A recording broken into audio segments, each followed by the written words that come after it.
I never allowed my son, Daniel, to enter the basement after he married Isabella. The final lock, a sleek digital keypad, was installed while I was on a business trip to Chicago. His call, when it came, was a tremor of panic I had been anticipating for years. "Dad, she's in the basement." I was standing by the floor-to-ceiling window of my hotel suite, looking down at the icy, wind-whipped expanse of Lake Michigan. The city lights glittered, cold and distant. The board meeting had adjourned an hour ago, and the room still smelled of stale coffee and ambition. "Daniel," I answered, my voice deliberately calm, a stark contrast to the sudden cold dread solidifying in my gut. "Slow down. Tell me." "Isabella," he choked out, the name a sob. "She got into the basement. The new lock? I don't know how, but she knows the code. Dad, she knows." The phone felt like a block of ice in my hand.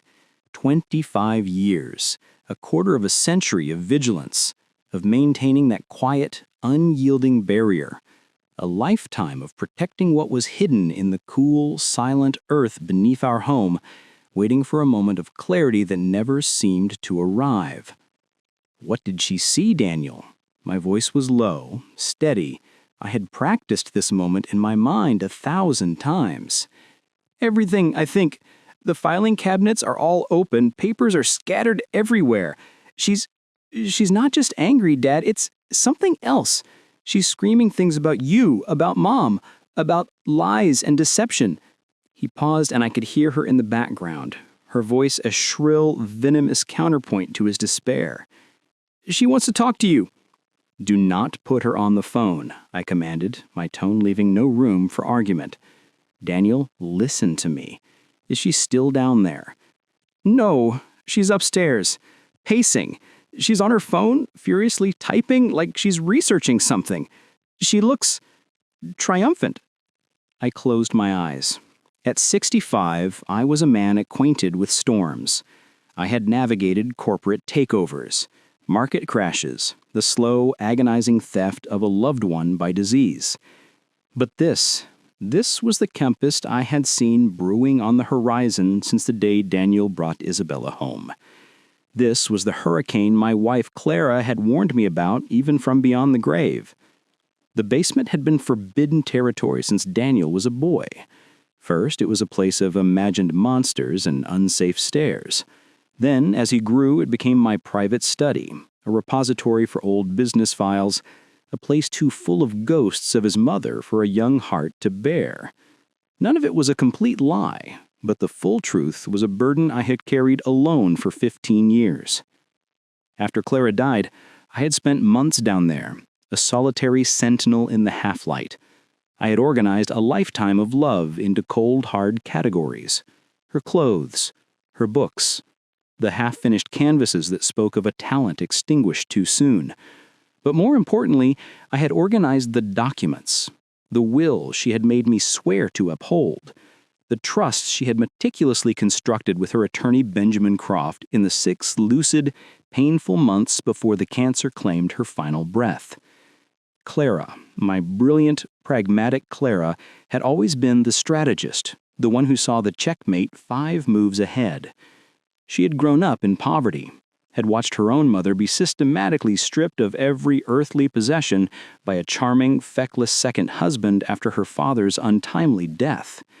Clara had sworn an oath to herself that such a fate would never befall her family. "Promise me, Robert," she'd whispered one night in the hospice, her hand, once so strong and capable, now a fragile bird in mine. I promised, and for 15 years I had kept that promise, a silent guardian of a legacy my son didn't yet comprehend. The trust was Clara's masterpiece, an ironclad fortress of legal language. Everything, the sprawling oak-shaded house in Oakbrook Estates, the investment portfolios, the savings, the life insurance, was locked within it. It was structured so that only Daniel could ever access the principal, and only under specific conditions. Not a spouse, not a creditor, not some future gold-digging ex-spouse, just Daniel. Clara and Benjamin Croft had left no loopholes, no vulnerabilities. Over the years, I had added my own layers of defense. When Daniel began dating seriously in his late 20s, I had quietly consulted with Croft about prenuptial agreements, about the nuances of Colorado's marital property laws, about protecting inherited assets. I became a reluctant scholar in the art of financial self-preservation. The day Daniel told me about Isabella, the day he showed me the solitaire diamond ring he'd spent a year saving for, my heart had plummeted. I saw the hope blazing in his eyes, the vulnerability of a man who believed he had finally found his missing piece. I smiled. I hugged him. I told him I was thrilled. Then I called Benjamin Croft and set in motion the final, most crucial part of the plan. The prenuptial agreement had been my idea, though I presented it as a standard, almost mundane recommendation from our family council for estates of a certain size. Daniel had been uncomfortable, embarrassed to ask the woman he loved to sign a document that spoke of distrust. But I had been firm, cloaking my fear in the language of prudence. Isabella had signed it with a dismissive flourish, barely glancing at the pages, likely viewing it as a mere formality, a temporary hurdle she would spend a lifetime of marriage eroding. She was wrong. "I'm booking the first flight home," I told Daniel, my fingers already flying across my tablet, searching for flights. "Do not engage with her. Do not answer her questions. And Daniel, whatever you do, do not sign a single piece of paper she puts in front of you. Do you understand me? Promise me." A heavy silence stretched across the miles between Chicago and Oak Brook. In that silence, I heard the echo of 35 years of fatherhood. The scraped knees I'd bandaged, the science projects I'd helped assemble at midnight, the quiet talks after his first heartbreak, the pride in his graduation. All of it hung in the balance, weighed against 3 years of Isabella's insidious whispers. "Okay," he finally breathed, the word thin and defeated. "But Dad, she's talking about lawyers. She's saying we have grounds to sue you for, I don't know, undue influence or something?" "Let her talk," I said, my voice grim. "I'll be there tonight." I hung up and secured a seat on the last flight to Denver. My hands were steady now, the initial shock replaced by a cold, focused resolve. The waiting was over. The battle Clara had foreseen was finally here. The plane touched down at Denver International just after 9 p.m. The 3-hour flight had felt like an eternity, a liminal space between the life I had carefully constructed and the one that was about to be shattered. I replayed the last 3 years like a haunting film reel. Daniel was 33 when he met Isabella at a gallery opening. He came home that week, his face alight with a joy I hadn't seen since before his mother's death. He spoke of a woman who was sophisticated, intelligent, and shared his passion for modern architecture. I had been cautiously hopeful. My son, an architect with a tender heart, deserved a love that was true. Then I met her.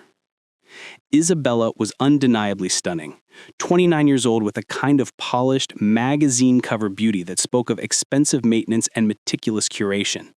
She arrived for dinner in a designer dress that probably cost more than my first car. Her heels clicking a precise, proprietary rhythm on the herringbone hardwood floors Clara had so loved. "Hello," she said, extending a perfectly manicured hand, her smile a dazzling, practiced thing. "Daniel has told me so much about you, and this home, it's absolutely magnificent." The way she said home, with a subtle, possessive inflection, was my first alarm bell. Throughout the evening, she was the picture of charm. She asked insightful questions about my now semi-retired venture capital firm, her eyes gleaming with a little too much interest at the mention of successful exits. She spoke of Clara with a saccharine reverence that felt performative. She laughed at my stories, her hand constantly finding Daniel's arm, her touch seeming less affectionate and more like a brand.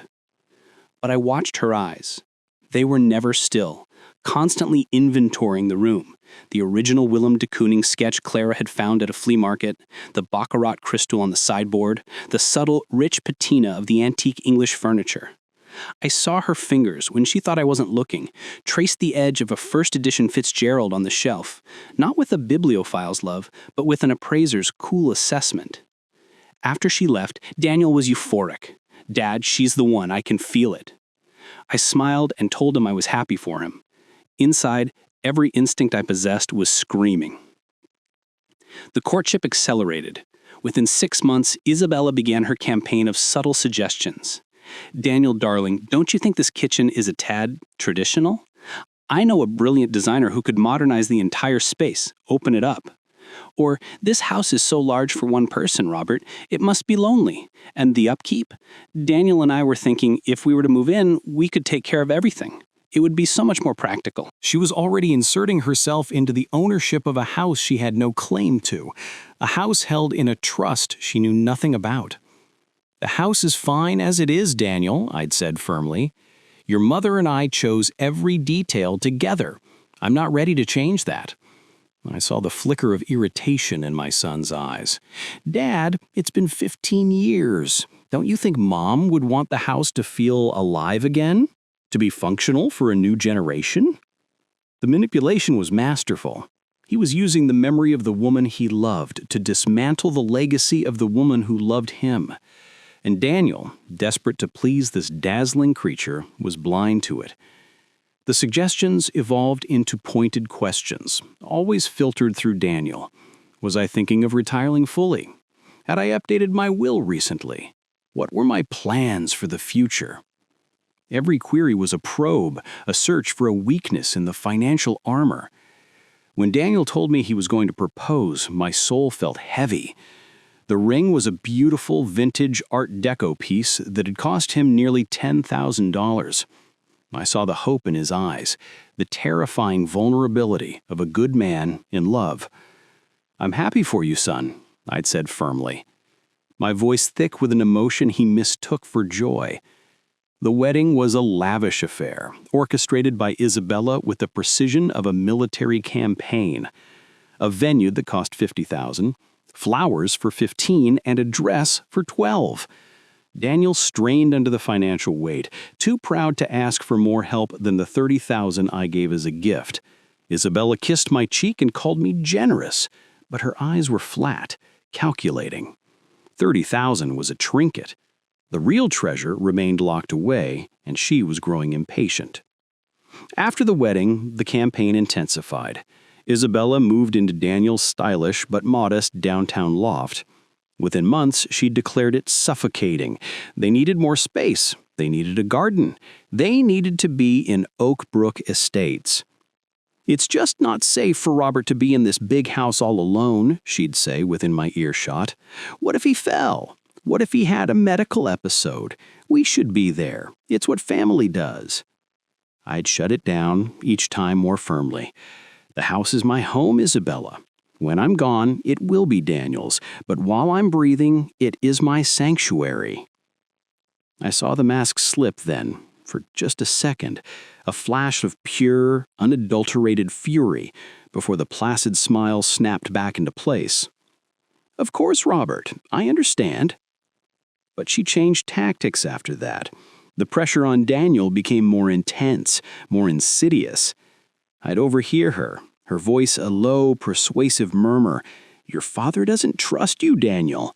He's holding on to everything, controlling you from beyond the grave. When are you going to stand up to him? When are you going to claim what's rightfully yours? She was patient. She was playing the long game. But her time, unbeknownst to her, had just run out. I pulled my car into the driveway of the house Clara and I had bought 40 years ago. The porch light was on, casting a warm, golden glow that felt like a cruel mockery of the Cold War waiting inside. Both cars were there, Daniel's sensible Audi and Isabella's gleaming white Range Rover, the one she'd needed for her interior design business, a venture that had yet to see a single client, but had managed to accumulate $60,000 in debt on a loan Daniel had co-signed. I sat for a moment in the dark, gathering my strength. Clara's face swam before me, her expression stern, loving, resolute. You are his father, Robert. Finish this. I walked to the front door. It opened before I could reach for my keys. Daniel stood there, a ghost of the man I knew. His shoulders were slumped, his eyes hollowed out by stress and confusion.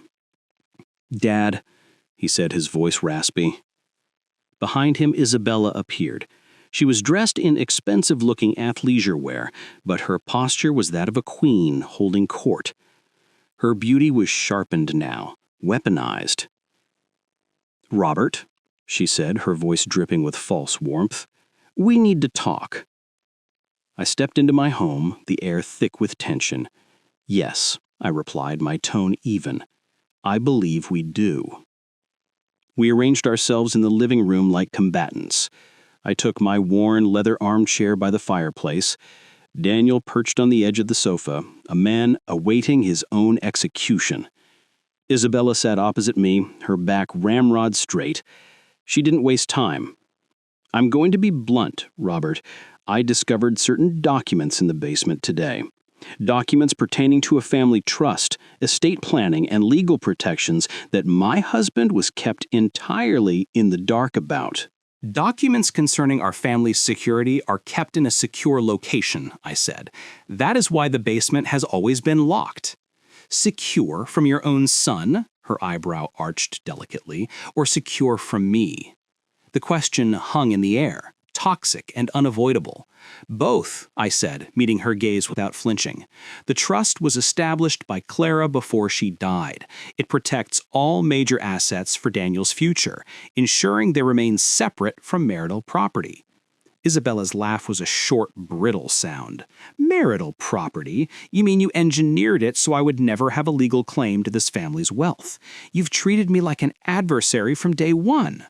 "I ensured the legacy Clara and I built would go to our son, exactly as she intended. Yes." "Dad," Daniel's voice was strained, torn, "you should have told me. I had a right to know. All these years, you made me feel like I was trespassing in my own home." The hurt in his voice was a physical blow. This was the core of my fear, not Isabella's rage, but Daniel's sense of betrayal. "You're right," I said, holding his gaze without flinching. "I should have told you. I was waiting for the right moment. I kept waiting, and then time got away from me."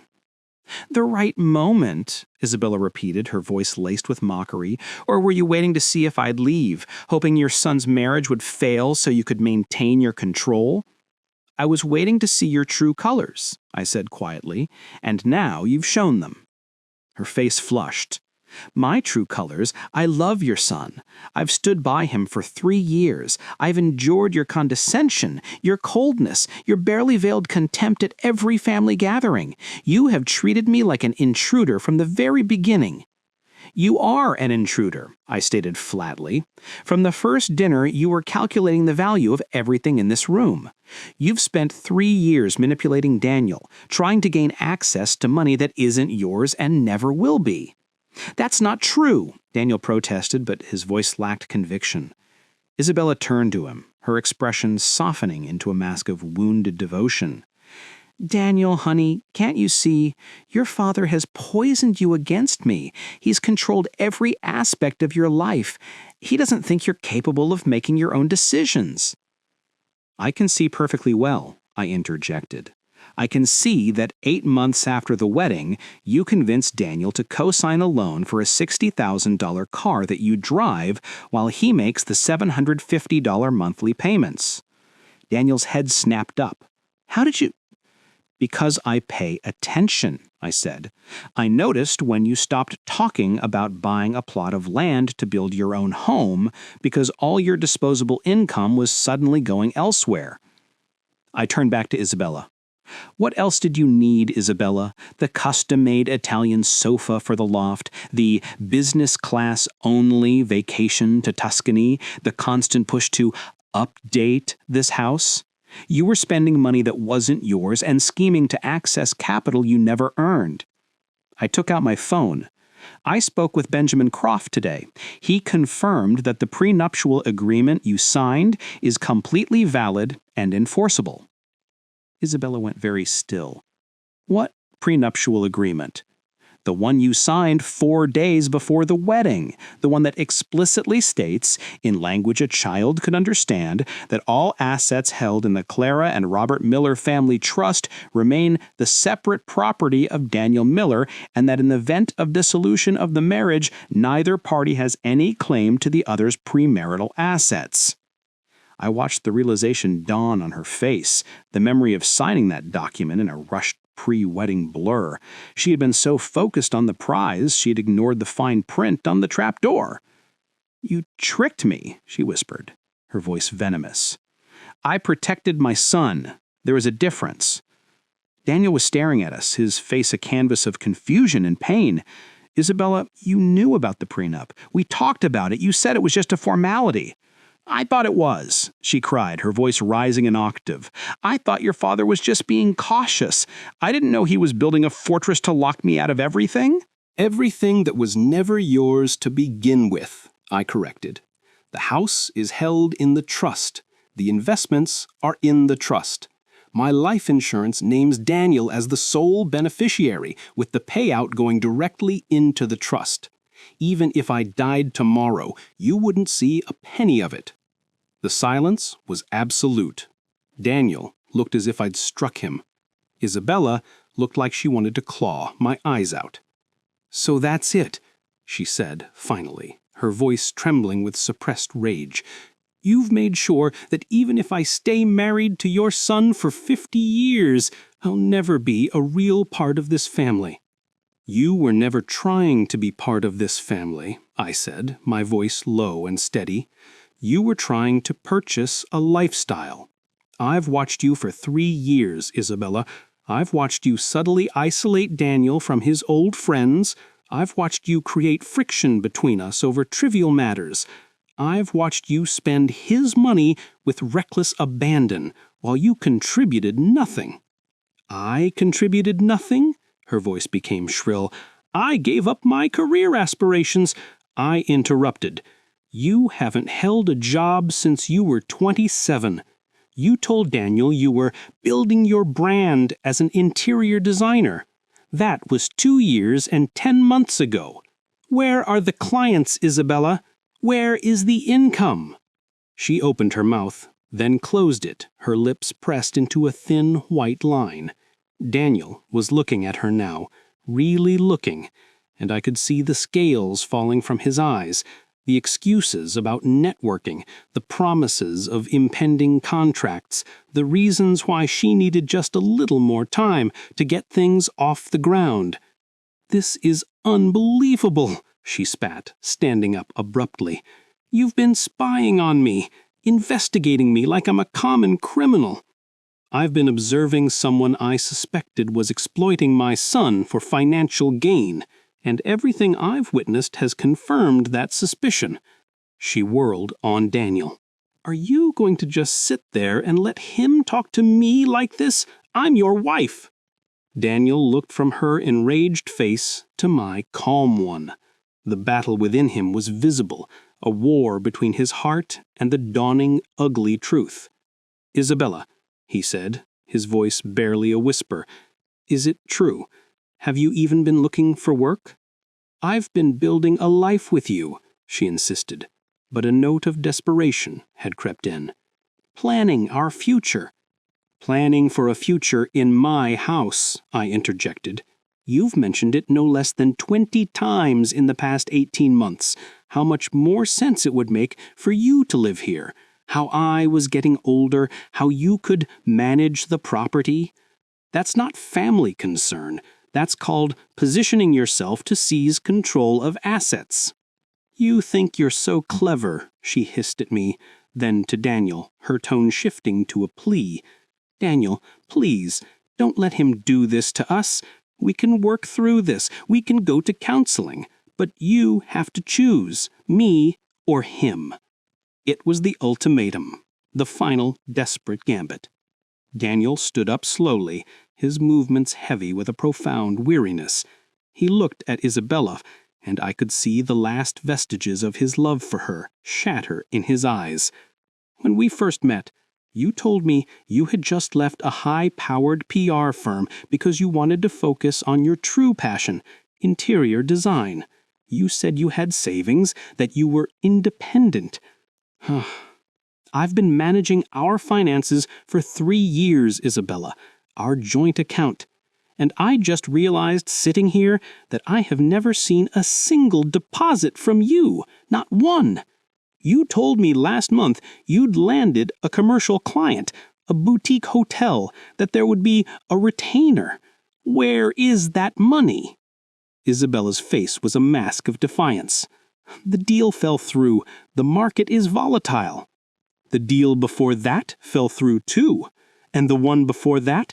I've worked 50, 60-hour weeks for 3 years to pay for our life, for your life, while you stayed home. I thought you were building something. I thought you were trying. Was any of it real?" The silence was her confession. "I didn't want to work some demeaning, soulless job," she finally exploded, her composure shattering. "I wanted to be a partner. I wanted to host, to decorate, to build a beautiful life. I thought you had the means to support that. I thought we'd have the kind of life where I didn't have to worry about invoices and clients and grinding in an office. And then I found out it was all locked away in your father's little vault, and I've been stuck in this purgatory ever since." Daniel actually took a physical step back, as if her words had a tangible force. "You married me because you thought I was rich?" "I married you because I loved you," she cried, but the words were hollow now, stripped of their power. "But yes, because I thought we'd have financial security. Is that a crime? People consider these things." "But you lied," he said, his voice cracking. "About everything. About your ambition, about your finances, about who you really were. You saw a meal ticket and a beautiful house. You didn't see me." "I did see you," she insisted, but the fight was draining her, replaced by a cold, hard reality. "I also saw the life that came with you, and yes, I wanted it. Are you happy now? Is this the confession you wanted?" The devastation on Daniel's face was a wound I felt in my own soul. "I think you should leave," he said, his voice flat, final. "You can't just kick me out. This is my home too." "Actually," I said, "the loft is in Daniel's name only. He purchased it before he met you. You have no legal claim to it." She stared at me, her expression a mixture of hatred and utter defeat. She had lost, and she knew it. "If I walk out that door, I am not coming back."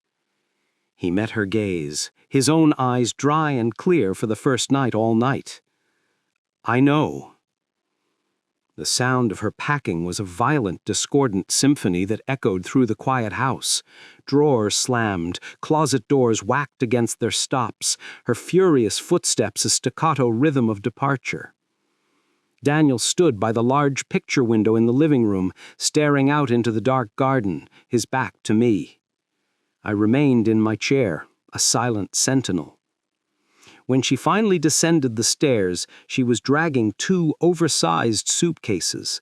The polished socialite was gone, replaced by a disheveled, furious woman. Her hair was a mess, her eyes red-rimmed and hard.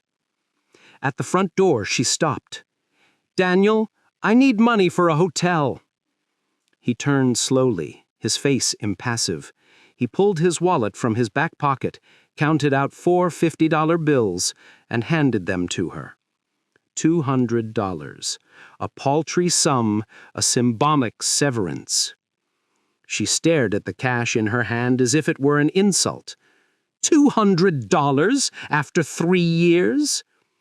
"There's about $1,200 in our joint account," he said tonelessly. "Take what you need." "What I need is for you to wake up from this nightmare your father has created. But I see that's not going to happen." She yanked the door open, and the cold night air rushed in. For a moment, she was a silhouette against the darkness, a beautiful, broken statue. Then she was gone. The sound of her Range Rover's engine roared to life and faded into the distance. The silence that settled over the house was profound. Daniel remained at the window, his shoulders rigid. Then, slowly, they began to shake. He didn't make a sound, but his entire body convulsed with silent, gut-wrenching sobs. I went to him and placed a hand on his back. He turned and collapsed against me, his face buried in my shoulder, the silent tears turning into great heaving cries. I held my 35-year-old son as he broke apart, his body racked with the agony of betrayal.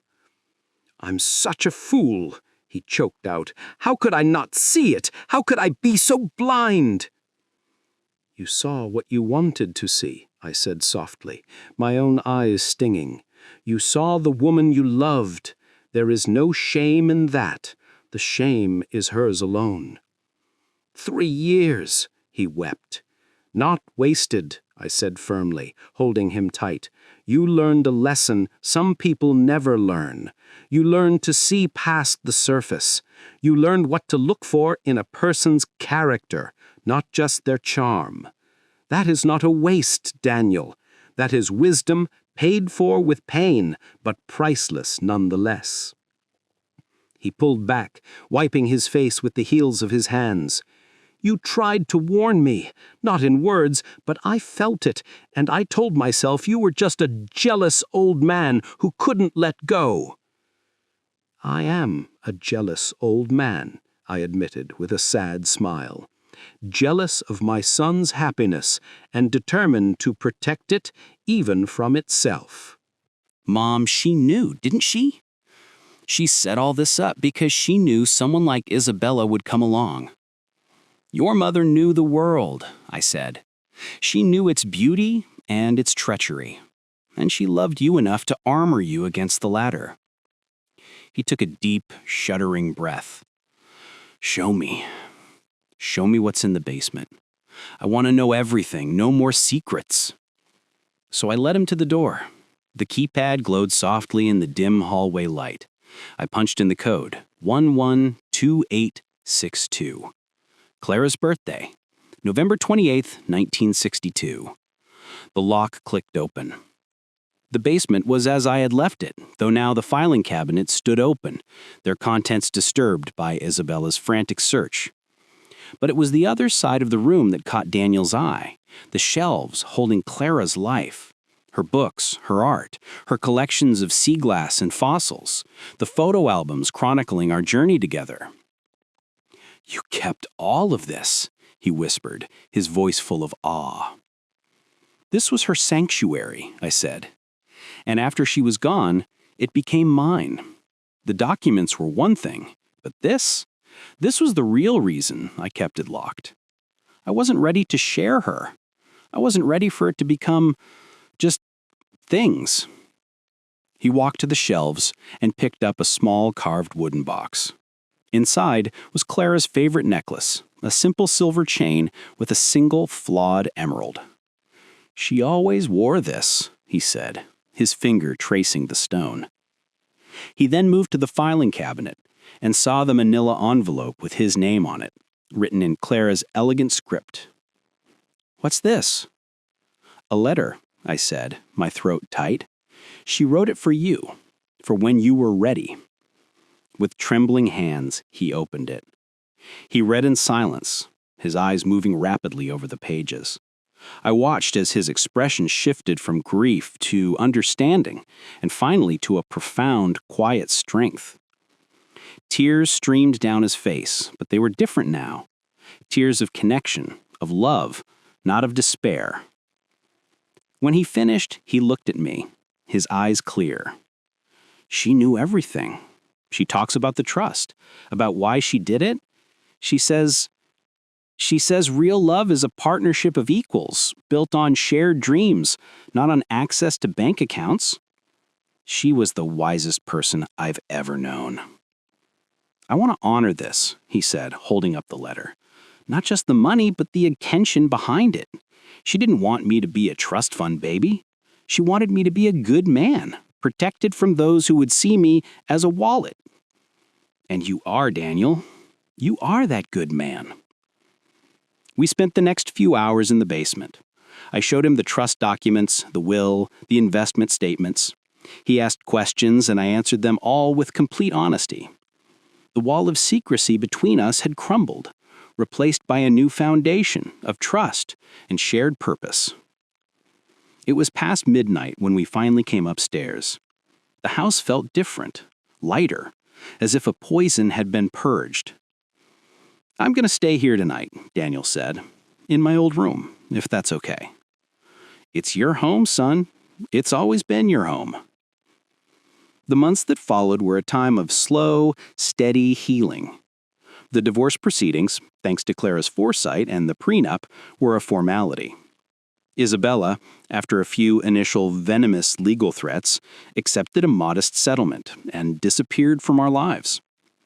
Daniel threw himself into his work with a new intensity, but it was a healthy focus, not an escape. Our Sunday dinners became a sacred ritual.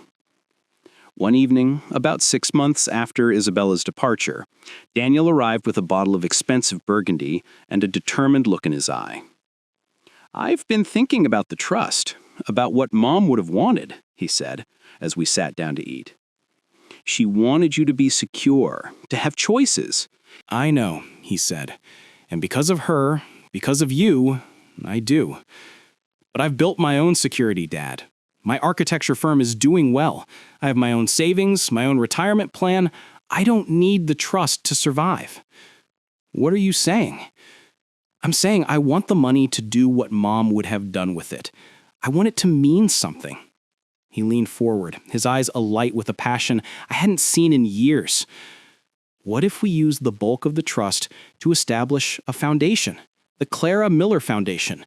We could fund arts education in underprivileged schools, provide grants for young artists. She'd love that. We keep enough to maintain the house and for a safety net, but we use the rest to create a legacy that isn't about wealth, but about wonder, just like she was." I looked at my son, truly looked at him. The last vestiges of the naive, lovesick boy were gone. In his place was a man, thoughtful, principled, and strong. Clara's son. "She would be so proud of you, Daniel," I said, my voice thick with emotion. "I hope so," he replied softly. "I finally understand what she was trying to teach me, that the greatest inheritance isn't financial. It's integrity. It's the courage to face hard truths. It's the wisdom to protect what matters, and the grace to let go of what doesn't." After dinner, we went down to the basement together, not as keeper and excluded, but as partners. We began the long process of going through Clara's fangs, deciding what to keep, what to donate, what to incorporate into our lives upstairs. It was no longer a tomb, but a treasury. As we were finishing, Daniel paused at the keypad by the door. "Are you going to change the code now?" I thought about it, then shook my head. "No, I think I'll keep it. It's a good reminder every time I come down here. It reminds me why all of this mattered. It was never about the money in the vault.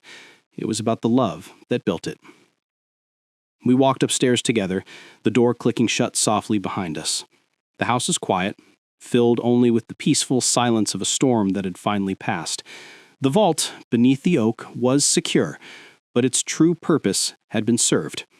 It had protected not just a fortune, but a family. And in the end, as Clara always known, that was the only wealth that truly mattered.